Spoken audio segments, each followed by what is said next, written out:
All right, let's get started. The first step is to chop the ingredients. You'll need a cutting board and a kitchen knife. First, peel the onion. Finely chop the peeled onion. Peel the garlic. Finely chop the peeled garlic. The next step is to remove the tentacles and intestines from the squid. You'll need a small bowl. Remove the tentacles and intestines from the squid. Peel off the outer skin, then wash the squid. Remove the ink sac from the squid's intestines and squeeze the ink into the small bowl.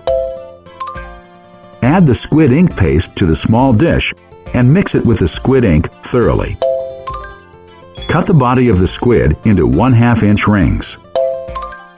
Chop the tentacles into bunches of 2 or 3. Sprinkle some salt and pepper over the body and tentacles of the squid. That's it for preparations.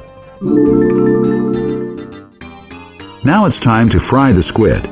You'll need a frying pan and a dish. Place the frying pan over moderate heat and coat it with the olive oil. Add the body and tentacles of the squid and saute briefly until the color changes.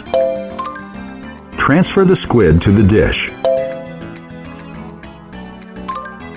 Add the olive oil to the same frying pan you sauteed the squid in. Add the onion and garlic and saute until fragrant.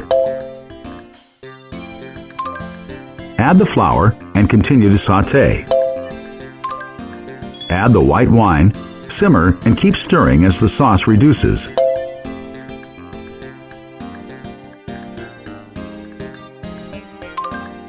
Add the canned tomatoes together with their juices and crush them using a wooden spoon. Add the squid ink mixture. Mix in the chicken stock and bring it to a boil. Return the sautéed squid to the pan and simmer over low heat for around 5 minutes. Transfer the squid together with the sauce to a serving plate and sprinkle with some Italian parsley.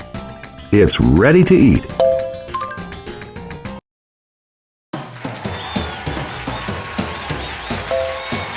Well done!